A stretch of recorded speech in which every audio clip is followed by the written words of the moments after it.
ese ausentismo en un país de emigrantes como el de nosotros impacta de una manera amplísima. El ausentismo impacta lo que es la abstención. Mientras los diputados son del PRM casi todo, Omar Fernández no pudo ayudar a sus diputados a salir del PRM. El que quiera aspirar de cara al futuro es con voto. Por ejemplo, las encuestas no serán usadas nunca más en el PRM para seleccionar los candidatos y candidatas. El proceso electoral de este domingo ha sido uno de los más exitosos. Sin embargo, hay que contar que ha subido la abstención electoral en los procesos electorales presidenciales. En donde más abstención hubo fue entre el 2016 y el 2020. Subió extraordinariamente la abstención. Pero en este caso hay un aumento de la abstención, ha sido aproximadamente de un 46%. Nos encontramos con Eddie Olivares, el vicepresidente del Partido Revolucionario Moderno, y queremos que comparta con nosotros una lectura de este proceso. Obviamente ha sido un arrase que ha hecho el Partido Revolucionario Moderno, sin embargo ha perdido la senaduría del Distrito Nacional. ¿Cómo se interpreta eso? ¿Qué pasó? Mucha gente votó por Luis y en la senaduría votaron por otro candidato de otro partido, de Fuerza del Pueblo. Bueno, contento de estar aquí. Gracias. El primer programa después del proceso electoral. Del proceso electoral. Bien.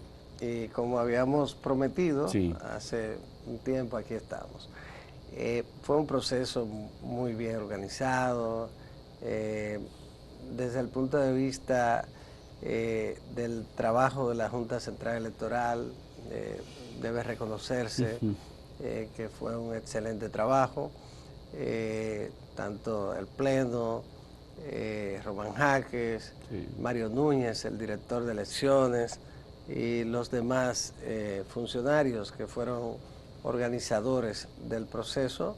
Yo siempre dije, y lo dije aquí muchas veces, que iba a ser el proceso más íntegro de la historia democrática dominicana, y cuando se haga el estudio del proceso, lo hagan universidades como la Universidad de Oslo, que participe en ello, Harvard, que encabeza casi siempre esos estudios de los procesos electorales y su integridad, igual que el Centro Kennedy, todo lo que participa en esos procesos. Pero ya las misiones internacionales de observación electoral han comenzado a emitir opiniones muy favorables. Sí, pero ya estos procesos son profundos, donde se mide la integridad del proceso, y entonces tendremos ese resultado que sacará a la República Dominicana de uno de los últimos lugares y la colocará en uno de los primeros. Estoy plenamente convencido. Lo otro, bueno, es un proceso que ya hace más de un año estaba muy definida una decisión en primera vuelta. O sea, nada de eso fue extraño. Aunque la oposición apostó a una segunda vuelta y planificó para una segunda vuelta. Claro que sí. Pero las encuestas, todas las encuestas, hace muchísimo tiempo, que reflejaban que había una decisión en primera vuelta, como ha ocurrido en todos los procesos después de la primera vez del 96 que se aplicó la doble vuelta. En ese sentido, luego la diferencia se notaba muy amplia en el nivel presidencial, a favor del compañero Luis Abinader y nuestro partido. Todo eso es un motivo para que algunas personas dijeran, bueno, ya como quiera Luis está ganado, ya no tengo el motivo para ir a votar. Ese es un aspecto que ocurre cuando no hay una polarización. La promoción y la idea de que Luis Abinader estaba ganado actuó en contra de la presencia masiva de los ciudadanos. Sí, en cuanto a la participación. O la falta de competencia. La falta de competencia, por supuesto. Entonces, porque si hay competencia, entonces hay más interés en participar. Porque en el caso de electores que simpatizan o que votarían por el que está arriba en la preferencia, entonces dicen, bueno, ya como quiera mi candidato ganó. En el caso de los otros que apoyarían a los partidos que ocupan el segundo lugar o tercero, también se puede producir algún nivel de desmotivación, pero a quien más afecta es al que va a ganar, la abstención, me refiero a la participación, en que más incide. Porque el otro dice, bueno, el que simpatiza con un partido opositor dice, bueno, ya perdió, ¿qué yo voy a hacer? Sí, pero también asistiendo. El que está con el partido opositor, muchos dicen, como quiera voy a ir, si está comprometido. Pero eso es un voto muy firme, bueno, y el voto tiende a no ser tan firme ya en los últimos años. Porque, y ahí entramos a lo que sí es la esencia del tema de participación, abstención, lo negativo a la participación. Y es que conforme una democracia se va consolidando, se va produciendo un desinterés en la participación. ¿Por qué? Porque al final de cuentas ya no existen desafíos que motiven el interés del ciudadano. Y eso ha ocurrido en todas las democracias. Cuando nosotros estábamos luchando por la libertad, contra las injusticias, la represión, los asesinatos selectivos políticos, los secuestros, las desapariciones, el exilio, las deportaciones, el destierro, mejor dicho, y contra la tortura, contra la barbarie, toda esa era la lucha por un valor fundamental, vital, que es el de la libertad. Entonces, ¿qué ocurre? Que en ese tiempo la gente, aún arriesgando la vida, participaba, votaba. Por ejemplo, en las elecciones del 94, la participación fue alta. La del 96... bueno, porque fue una elección competida entre Balaguer y Peña Gómez. Entonces, fue unas elecciones con una alta participación. ¿Por qué? Porque era entre la elección del doctor Peña Gómez y la continuidad de Joaquín Balaguer. Entonces, ahí había un motivo para participación. Luego, entonces, ya a partir de las elecciones del 2000, si usted revisa cada proceso electoral en el nivel presidencial, que es el referente, en cada proceso fue disminuyendo la participación. Cada proceso tiene una disminución a partir de ese momento. Y en ese sentido ahora también ha ocurrido. Hay otros aspectos que inciden también. De alguna manera, antes se votaba solo aquí. Luego entonces vino el voto en el exterior. El voto en el exterior. Pero luego del 96. Se inició una etapa de darle toda la facilidad a los dominicanos en el exterior, que es correcto. Somos un referente en ese sentido del mundo. Entonces, a partir de ese momento, se produce un fenómeno que impacta la participación. ¿Por qué? Primero, para usted acudir a votar ese día, en el que probablemente trabaja también, aún siendo domingo, tiene que hacer un gran esfuerzo. Tiene que desplazarse. Que tiene que ver también con el desplazamiento.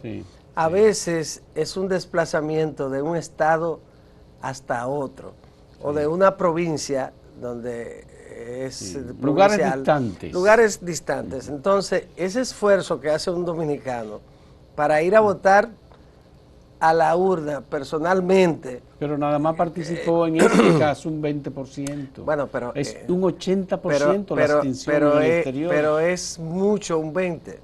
un 20% en el exterior. Es mucho. Si usted sabe lo que implica, el esfuerzo que implica y el gasto que implica para alguien desplazarse en el exterior a votar, es una cosa que solo dominicanos profundamente, ciudadanos de otros países no lo hacen, eso lo hace el dominicano. Entonces, tal vez nosotros debamos apostar a que haya cambio en el sistema electoral, claro que sí, y que la gente pueda votar, por ejemplo, por correo, no, como se hace en los países desarrollados. Es que es lo que debe ocurrir. Con excepción de grandes ciudades donde viven grandes cantidades de dominicanos, que usted lo puede hacer directo, como el caso del territorio del norte de los Estados Unidos, Nueva York, New Jersey, Boston, donde ya hay una gran parte de la comunidad Pensilvania, que ya hay muchos dominicanos, o en el caso de la Florida, Puerto Rico. En el caso de Madrid, Barcelona, esos lugares. Entonces, pero lo otro puede ser por correos, porque es un voto costoso y mucha gente nunca te va a pasar de un 20. Un 20 es una cosa impresionante para un país, porque hay gente, sí, en el exterior. Además, es un modelo que tenemos nosotros solo, ese voto directo.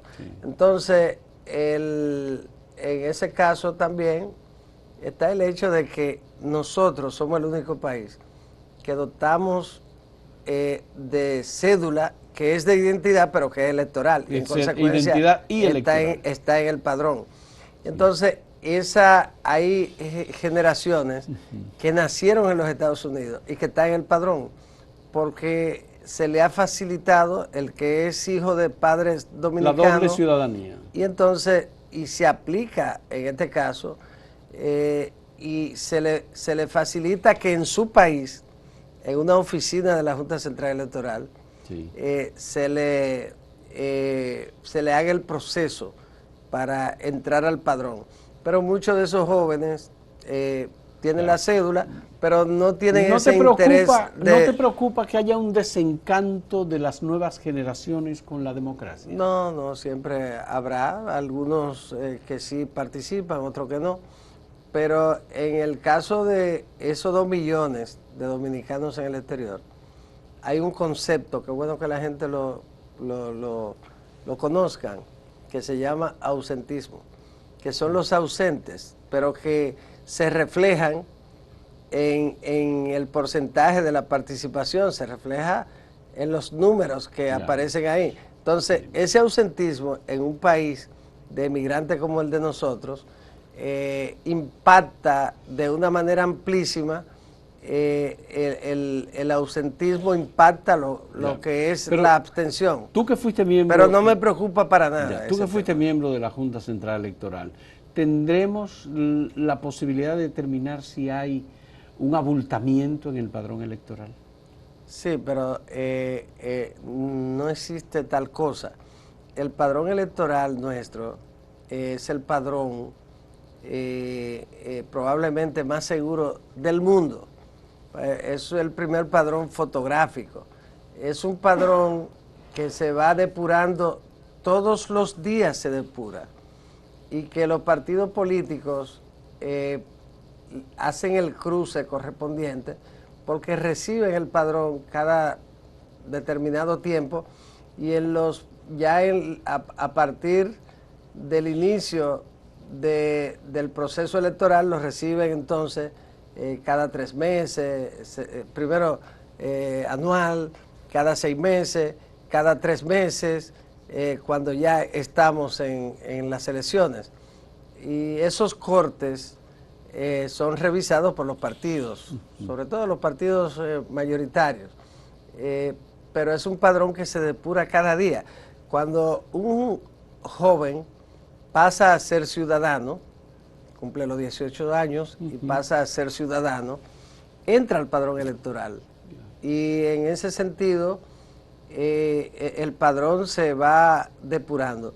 Es un padrón muy seguro, es uno de los instrumentos más importantes que tiene el sistema electoral, que usted conoce mejor que nadie, que fue el producto de crisis que se presentaron y que la que motivó esa transformación positiva del padrón electoral fue el fraude del 94, que es el único fraude comprobado que se utilizó una modalidad de exclusión y dislocamiento. Entonces, eso impactó, y sin lugar a dudas, la razón por la que el doctor José Francisco Peña Gómez no fue presidente fue esa. Pero a partir de ahí entonces CAPEL, que es un organismo electoral del Instituto de Derechos Humanos, del Instituto Interamericano de Derechos Humanos, hizo un trabajo en ese sentido y tuvimos el primer padrón fotográfico. Luego fotográfico a color, con fotografía a color, el único del mundo. Y la verdad es que ese es el soporte principal de los procesos electorales en la República Dominicana. Bien. Tengo que preguntarte, pasó un fenómeno interesante. El presidente aspiraba a pasar del 60%. Los dirigentes del PRM, incluyéndote a ti, dijeron, claro, estamos con un 65, 66%. Vamos hacia el 70. Exactamente, íbamos hacia el 70. Pero el presidente no pasó del 60, está en el 58.8, algo así. Sí, sí. Pero 2.3 millones de votos. Sí. Entonces, ¿qué pasó desde el punto de vista? ¿Tú piensas que es la abstención electoral la que afectó la posibilidad de que el presidente llegara al 60 o superara el 62, que ya es lo máximo que obtuvo Danilo Medina en el 16? Sí, es así. Bueno, se trata de el presidente Nayib Bukele en El Salvador. Se reeligió después del COVID con una votación altísima. 85%. Pero sin competencia real. En el caso de la República Dominicana, también. Bueno, pero eso no se puede tomar como parámetro. Ya. Ahora, competencia democrática es aquí, sí, donde había un partido de oposición que tenía como su candidato a un expresidente 3 veces, sí, una gran figura de la República Dominicana, el presidente Leonel Fernández, y otro partido que venía de ser el partido que hasta el 2020 había gobernado durante 16 años consecutivos el país. Sí, pero la diferencia al final resultó en casi 30 puntos de diferencia entre el primero y el segundo. Claro, entonces el detalle es que aún en un proceso tan complejo como el del COVID-19, en una democracia como la nuestra, con competencia real, el compañero Luis Abinader saca un 58. Es algo impresionante y que ha sido destacado en los medios de comunicación y revistas, sí, de todo el mundo. En ese sentido, creo que ha sido un logro que es una sorpresa para el mundo exterior, para nosotros no tanto, pero un reconocimiento del pueblo dominicano al compañero Luis Abinader y a su gestión exitosa en tiempo de crisis. Ya había recibido el reconocimiento de la Organización Mundial de la Salud con el tema del COVID, de la FAO con el tema de la amenaza de crisis alimentaria. Pero todas las encuestas daban que, bueno, no todas. ¿Qué pasaba? Porque Gallup dijo que era 58, Greenberg dijo que era 57. Bueno, pero Gallup en un momento Gallup dijo que eran 64, un momento tuvo en 64. Entonces, todas las encuestas de trabajo y todas las encuestas daban sobre, la mayoría sobre 60 todas. Entonces, luego, sin lugar a dudas, fue una sorpresa, pero es un proceso electoral. Pero el triunfalismo entre los PRMistas y en la dirección, ¿no fue un factor que probablemente desmotivó a gente que le iba a votar y que finalmente terminó no yendo a votar? Hay gente que quizás, como siempre, como ocurre en los procesos, no fueron a votar, probablemente porque entendían que como quiera ya ganamos. Eso ocurre, siempre ocurre. pero el manejo del partido fue el de seguir trabajando como si estuviéramos en último lugar. Ahora, las encuestas reflejaron siempre que estábamos sobre el 60, siempre, con algunas excepciones, incluyendo las encuestas de trabajo nuestras. De todas maneras, esto ha ocurrido en muchos lugares, pero lo que sí es cierto es que un 58% es una votación elevadísima y que tuvimos un éxito rotundo. Y que en el caso, por ejemplo, de los senadores, obtuvimos 29 de 32. Sí. Y en el caso de los diputados será un récord. Estamos hablando de que casi todas las circunscripciones de 2 o de 3, y ganamos la totalidad en circunscripciones de 4. También, o sea, algo impresionante. En consecuencia, el éxito ha sido un éxito rotundo, porque además del éxito presidencial, sí. Claro que el éxito senatorial, y el éxito de diputados. Es decir, que son unas elecciones probablemente en las que un partido en toda la historia de la República Dominicana ha tenido el desempeño electoral más exitoso en un mismo proceso. Bien, yo quiero que cuando retornemos de la pausa hablemos de la demarcación política y simbólicamente más importante del país, que pasó en el Distrito Nacional con la senaduría. Me interesa tu interpretación sobre cuál fue el fenómeno que afectó al PRM y la candidatura de Guillermo Moreno.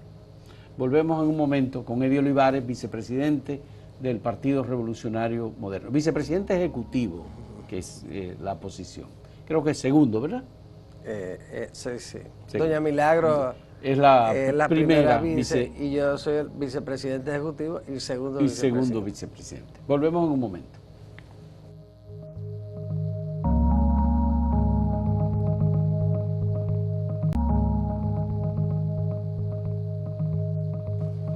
Eddie Olivares, ¿qué pasó en la capital? Unas elecciones ganadas en las municipales con una gran distancia. Creo que 62% obtuvo Carolina. En la senaduría se quedó por debajo con un 40% aproximadamente. Me gustaría tu interpretación. Un partido dominante, con un voto presidencial en la capital muy alto también. ¿Qué pasó con la senaduría? Bueno, esto tuvo una serie de elementos nuevos del sistema electoral, como es la creación de nuevos niveles de elección. Antes, usted recuerda que teníamos 3 niveles: nivel presidencial, nivel congresual y nivel municipal. Eran 3. En donde había un arrastre. Eso quiere decir que habían 3 boletas solamente para todos los niveles. Entonces, ahora son 7. Y está el nivel de alcaldías, el nivel de regidores, con su boleta cada uno, el nivel de director de distrito, el nivel de vocalías. 4 niveles en las municipales. 1 se convirtió en 4. Ajá. Entonces, en las congresuales, en la de ahora, en la de presidencia, que es un nivel, pero entonces la que antes era un solo nivel, que era la congresual, ahora son 2, nivel senatorial y nivel de diputados. Yo lo digo por lo siguiente, el efecto que eso tiene, y es que cada uno tiene su boleta separada y elimina el arrastre. Sí. Si los resultados hubiesen sido en las elecciones del 2020, sin lugar a duda Guillermo Moreno hubiera sido el senador, porque antes el arrastre era de diputados a los senadores, y el PRM ganó el Distrito Nacional con una votación récord de los diputados. De los diputados, sí, ciertamente. Estamos hablando sobre 60. En ese sentido, el senador hubiera sido escogido. Sin duda, con una votación amplísima. récord, hubiera sido un récord. Pero al separarse, ya el diputado lucha por su voto y es su voto. El senador tiene que buscar el suyo. El suyo, propiamente. Yo pienso que se produce el primer caso ya con la división del nivel congresual en dos, el primer caso notable en el Distrito Nacional, que ya antes, en el pasado, antes de que se separaran o separadas las elecciones, antes de que se separaran, habían casos como el de doña Milagros Ortiz Bosch, que ganó en la capital y había ganado Balaguer en ese momento. El caso, casos en elecciones celebradas el mismo día de alcaldías que fueron ganadas mientras se perdía, un partido ganaba la presidencia y entonces perdía la alcaldía de la capital o la senaduría. Pero en este caso, ¿tú no crees que el método de selección del candidato no se convirtió en un problema político para el presidente y el PRM? Bueno, la resistencia de la candidata natural de la capital, que era la senadora Farideh Raful, ¿no fue un elemento igualmente nocivo para esa candidatura? Bueno, pero se dio un fenómeno. Omar es un candidato joven, hijo de un expresidente de la República. Que tiene la mayor tasa de rechazo de político alguno en el país. Sí, eso es verdad. Pero él es un candidato que fue muy bien vendido y lograron separarlo del rechazo, el nivel de rechazo de su padre. Y no solo eso, sino que fue vendido como si hubiese venido al país desde otro planeta. Entonces, puro, cándido. Y los medios de comunicación jugaron un papel importantísimo, más el uso eficiente de las redes sociales. Yo creo que esos fueron factores muy importantes. Ellos hicieron una campaña muy inteligente. En un momento ya se preparaban para justificar la derrota, diciendo que todos contra el muchacho. Entonces, no lo digo de manera despectiva, sino en el mejor sentido de la palabra de los dominicanos. Todo contra el joven.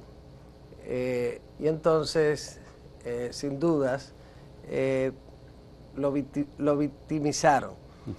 Y creo que eso también jugó un papel importante, pero para mí jugó un papel muy importante el tema del nuevo sistema de boletas separadas.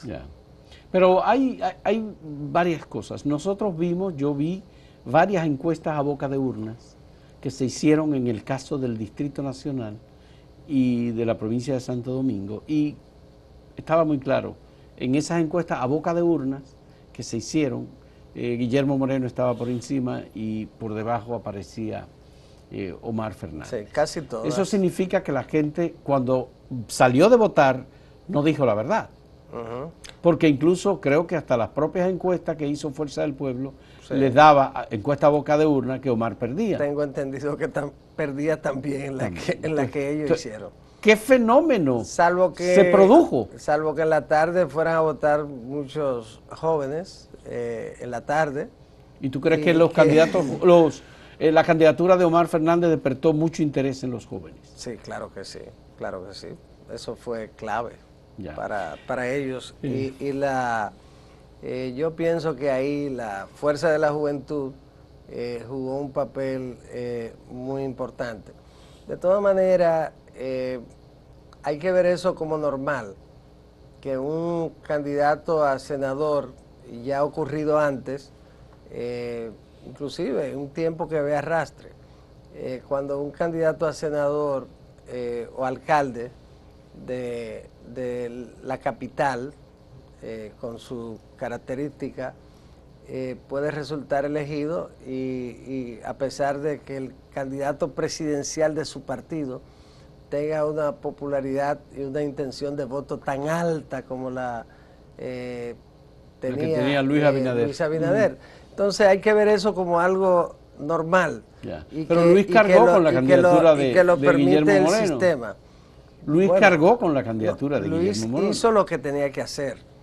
Un presidente, un candidato presidencial o un líder de un partido tiene que asumir las candidaturas congresuales o de municipios, por ejemplo, en los Estados Unidos. Y aquí ha sido así. Cuando en elecciones que son separadas o de medio término, y en el caso de los Estados Unidos se celebran dos procesos distintos en el nivel congresual.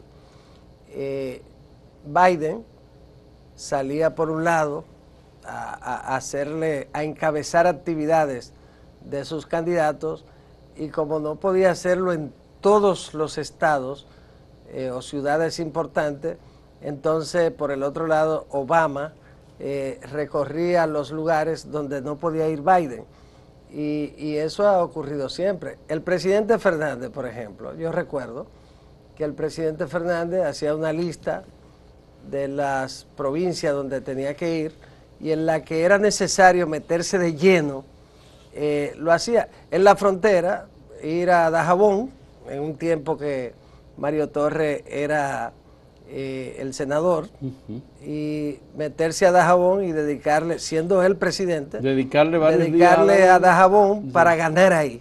Entonces, pero en el caso de Santiago, eso es algo normal, pero cuando Leonel ganó 31 senadores, porque hay que recordar las cosas, 31 senadores en el 10. Sí. Yo recuerdo, yo estaba en la Junta, y el presidente Fernández decidió ganar 32. Él quería 32, pero se le atravesó a Amable Aristi, que tenía todavía su liderazgo y el apoyo, y el PRD no llevó un candidato tan competitivo, y alguna gente como quiera apoyaron a Amable, del propio PRD. Amable salió senador. Y salió Amable senador, pero hasta el último momento él quería la Altagracia, quería 32. Entonces, ¿qué pasa?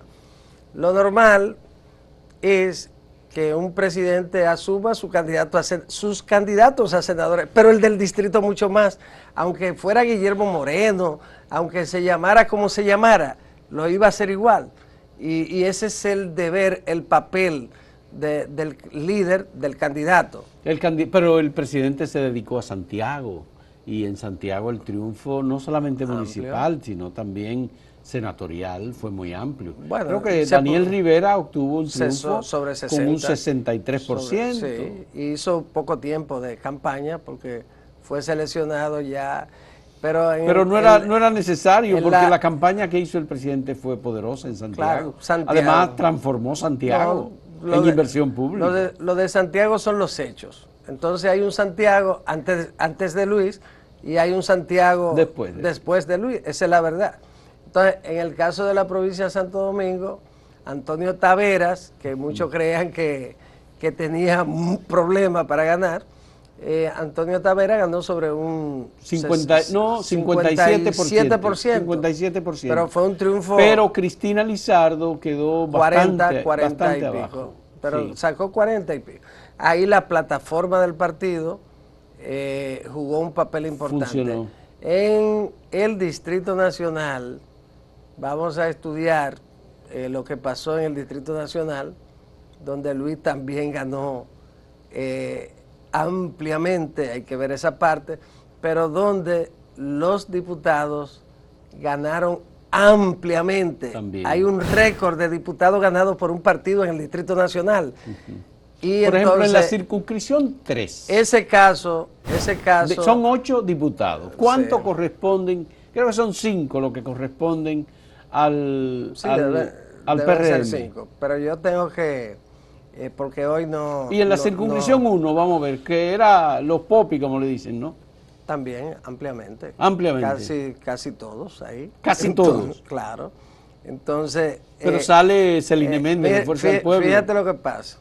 Creo que sí. Salió ella, pudo salir. Pudo salir. Sí. Pero fíjate que el senador el electo, Omar Fernández, no pudo ayudar a sus diputados. Sí. Fíjate la diferencia.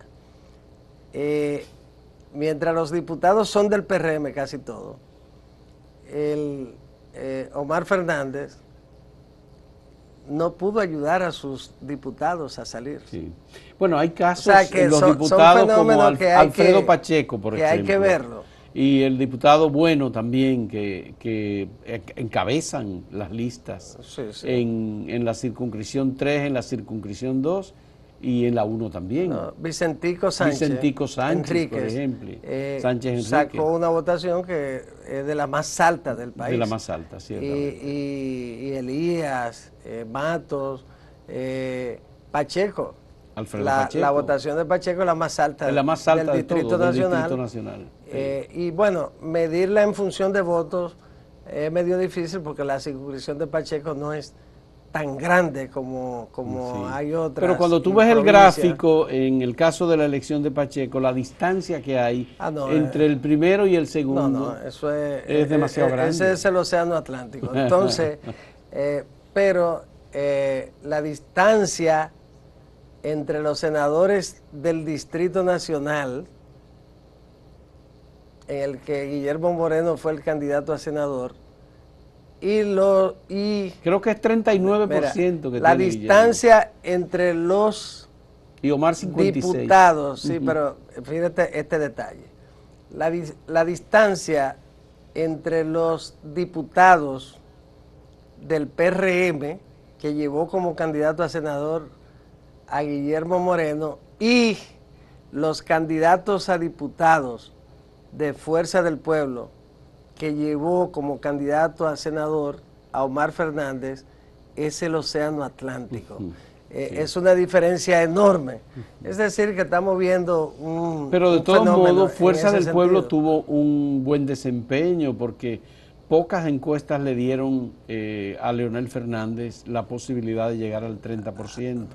Al principio, cuando no se había dado la alianza Rescate RD, sí, Leonel aparecía con un porcentaje alto, 20, pero después aparecía más con un 20. Una sola vez superó el 19, 18, 20. 20, 22, 22 más tiempo. Pero obtuvo un 30%. Y eso ya es un casi éxito.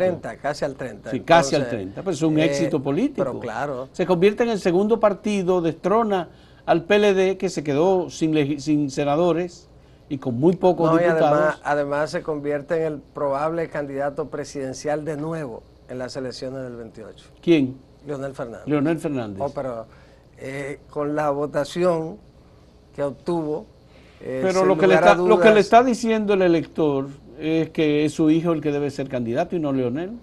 Dice Rosario Espinal que Leonel no encanta y que Leonel tiene una tasa de rechazo muy alta y que Leonel ya, por las condiciones y por las nuevas generaciones de electores, es un político que debe ceder. Bueno, pero habría que ver. Sacó un 29 y si Leonel se presenta, decide ser candidato. Pero Gonzalo Castillo en el 20 sacó un 38 bien, pero, y no fue a la elección ahora. Pero de todas decidió maneras, no ir. Está bien. Pero su partido postuló a otro. Bueno, pero si él decidiera ir, estamos especulando, ¿no? Si él decidiera ir, Leonel Fernández, ¿se va a enfrentar con él Omar?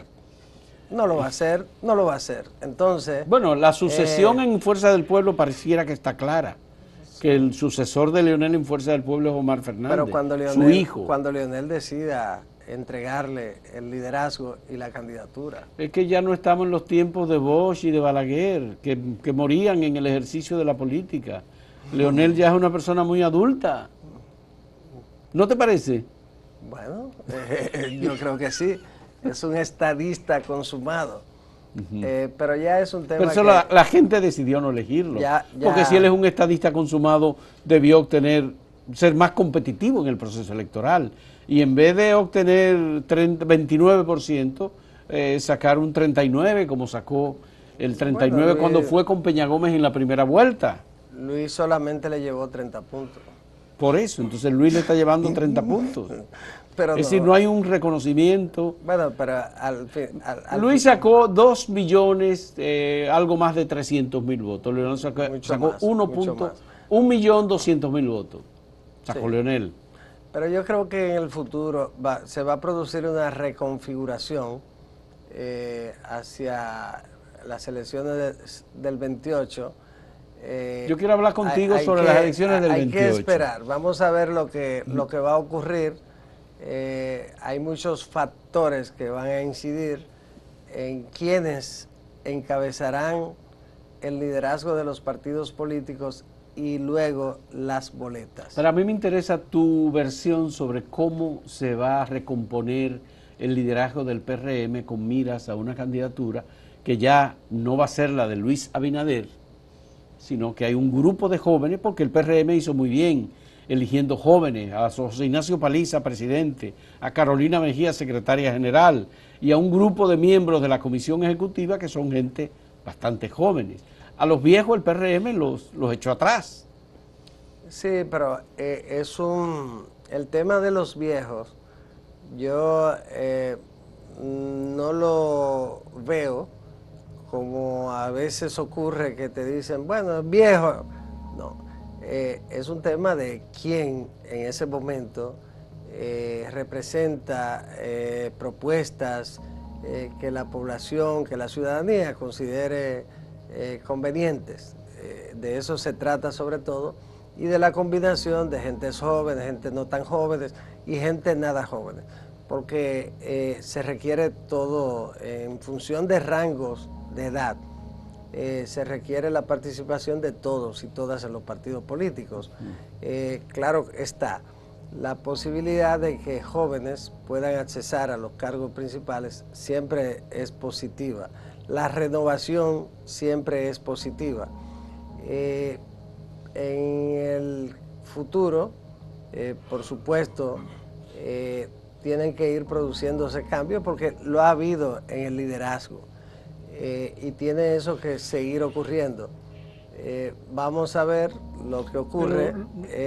Tenemos un resultado electoral que se corresponde con los partidos que más se han renovado. El partido PLD no se renovó.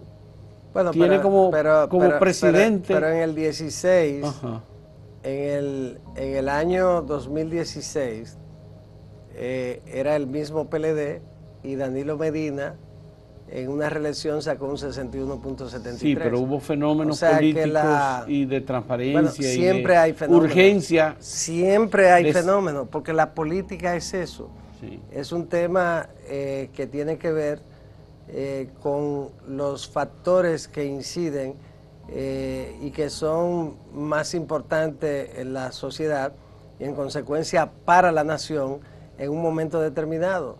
Estados Unidos en este momento tiene la competencia de 2 ancianos, pero ¿por qué compiten 2 ancianos?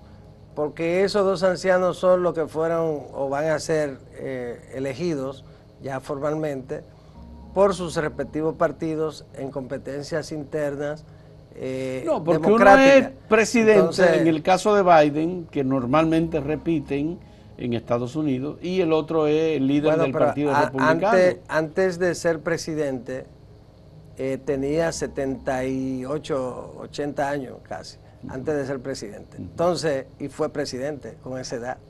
Entonces, antes de Trump ser presidente, ya era un señor de 70 y pico. Sí.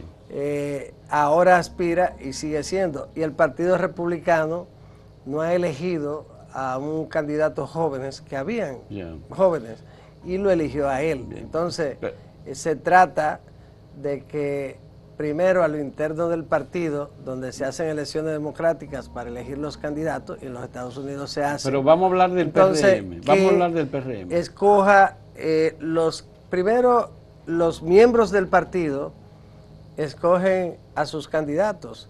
Y si los miembros del partido escogen un candidato de 25 años, muy bien, pero si escogen un candidato de 80, también, porque es la voluntad soberana de los miembros. Y entonces el elector si le presentan la propuesta con candidatos jóvenes, candidatos no tan jóvenes, sí, y escogen el joven o escogen al que no es tan joven, también igual. En Chile escogieron a un candidato de 37 años, a Gabriel Boric, y es el presidente de Chile, el más joven, uno de los más jóvenes. Y sí, Daniel Noboa en Ecuador también es un jovencito que fue escogido recientemente. Vamos a hacer una pausa y cuando retornemos vamos a hablar de este proceso que yo creo que es muy importante en el caso del PRM como partido dominante, utilizando la conceptualización de Rosario Espinal.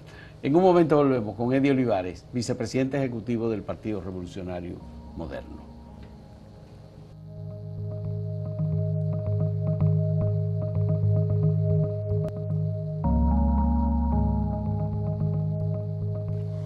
Dos cosas importantes de Olivares para hablar contigo que me interesa mucho. La renovación en el PRM y la decisión del PRM con miras a estos próximos 4 años y para poder postular a alguien que ya se sabe que no va a ser Luis Abinader, que fue muy claro en el sentido de que esta era su última elección. Y la segunda es, bueno, el gobierno. ¿Cómo se va a recomponer el gobierno, el cambio en el gabinete, la nueva administración de Luis Abinader y los cambios estructurales que son importantes porque ya Luis no tiene que trabajar para una próxima reelección? ¿Cómo tú interpretas ambas cosas? Comencemos con la del PRM. Bueno, en la primera, en lo que tiene que ver con la renovación del PRM, se renovó al poco tiempo de crearse como tal. Y tenemos el caso de José Ignacio, Carolina, es la mejor muestra de la renovación. Y una gran parte de los que integramos la dirección ejecutiva. En la base del partido, que es donde se ganan las elecciones, es ahí que se ganan, en los barrios. En los barrios, en las bases, donde está la gente. Quienes llevan a votar la gente y por quienes la gente van a las urnas sobre todo, es por lo que hacen el trabajo cada día allá abajo, en los barrios, en los pueblos, y en consecuencia juega un papel muy importante. Ahí también se producen renovaciones naturales, pero siguen dirigiendo también personas que llevan muchos años haciéndolo. Pero en el PRM hay una renovación constante, permanente. En las próximas elecciones internas para escoger los directivos también será con voto. En el PRM el que quiera aspirar de cara al futuro es con voto. Por ejemplo, las encuestas no serán usadas nunca más en el PRM para seleccionar los candidatos y candidatas. Pero el PRM utilizó las encuestas para seleccionar candidatos. Todos los partidos, sí. Pero fue un fracaso para todos. Para Fuerza del Pueblo fue peor, porque todavía, faltando días para las elecciones, como consecuencia de las encuestas, estuvieron atravesando por situaciones internas complejas. Y la convención interna del PRM fue un éxito. En el caso de nosotros, la elección de Luis fue a través de primarias. Y fue un éxito, votó 1 millón de personas, 1 millón y algo, que se pudo ver esa realidad en las elecciones municipales y luego ahora en las elecciones presidenciales y congresuales. Entonces, estamos hablando de que las primarias o mecanismos democráticos siempre serán mucho más convenientes que las encuestas, que no son métodos de elección naturales, porque ahí usted no vota. Ahí otros hacen el trabajo, otros son los que van al territorio y hacen el levantamiento correspondiente y luego lo tabulan en otro lugar, que puede ser aquí en el país, puede ser en el exterior. Y en consecuencia ese no es un método de elección. Eso en el PRM se comprendió. Se entendió, ya se sabe. El compañero Luis quiso siempre que fueran primarias, pero por una situación al final prevaleció lo de usar encuestas. Y el compañero José Ignacio también quería primaria, y muchos estábamos ahí. Yo siempre he abogado por primaria, desde el 16 yo me opuse a las encuestas, desde el 2016, para elegir candidatos. La encuesta es un instrumento indispensable para la actividad política, porque son estudios de opinión. Usted no puede desarrollar una campaña política sin encuestas, pero no son métodos de elección. Por lo tanto, la lección que recibieron todos los partidos políticos es de que definitivamente no debe usarse y debe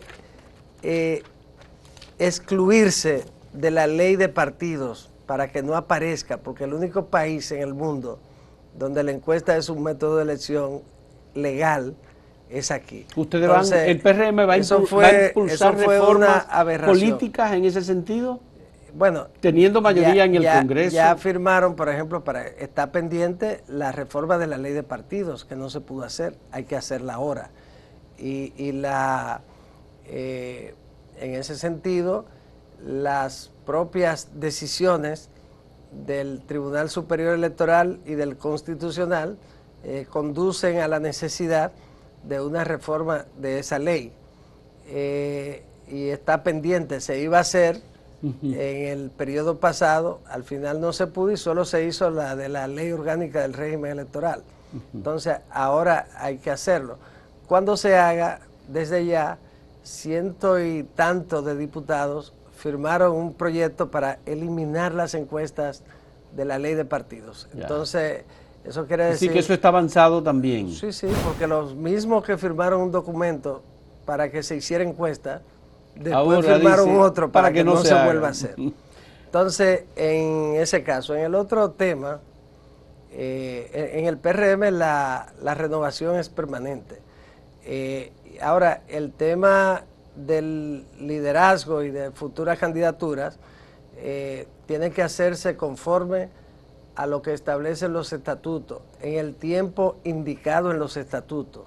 No, ¿cuál es el tiempo indicado en los estatutos del PRM? No de manera extemporánea. Porque desde ya hay gente que va a comenzar a promover porque la ley misma prohíbe que usted haga campaña antes del plazo establecido para la pre-campaña. Pero se promueven las personalidades, no la campaña electoral, no es campaña electoral. Bueno, pero como quiera, eso como quiera ocurre, pero tiene que haber controles en el tiempo para cualquier tipo de aspiración. Usted sabe que en el PRM aspira David Collado, se sabe que en el PRM aspira Carolina Mejía, se sabe que en el PRM aspira el director de aduana, Yayo Sanz Lobatón. Pero no se sabe que en el PRM incluso hay gente que promueve a Raquel Peña como posible sustituta del presidente Luis Pero Abinader. eso no se ha dicho, ni nunca han hablado. Muchos de ellos pero salen los no medios han hablado ya. Nunca de candidatura. Bueno, pero que salgan los medios. E incluso se habla hasta la posibilidad de que Samuel Mejía,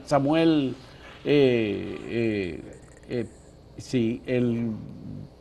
administrador del Banco de Reserva, sea también un posible candidato.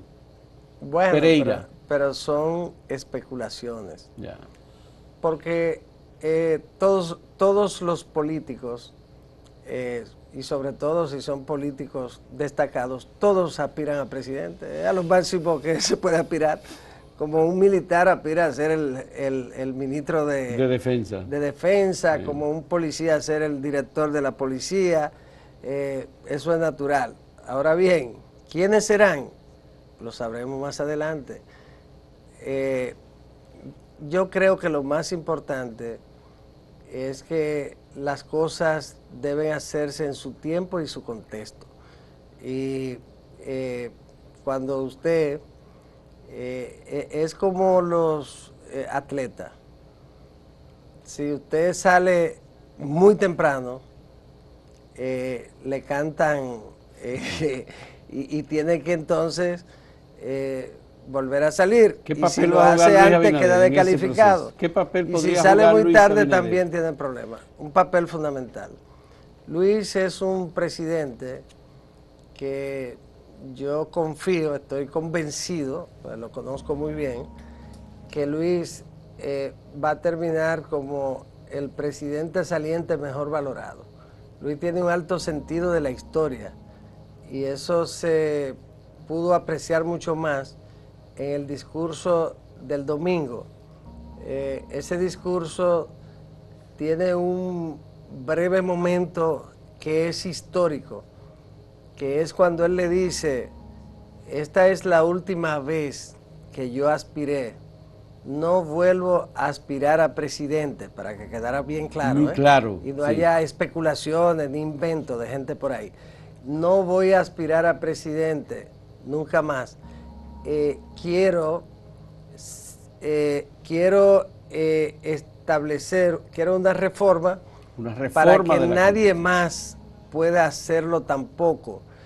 Y ese va a ser mi legado a la democracia. Entonces, ese es un párrafo histórico de un discurso de un presidente de la República, pero un presidente que gana con un 58%, 59%, que tiene una altísima popularidad.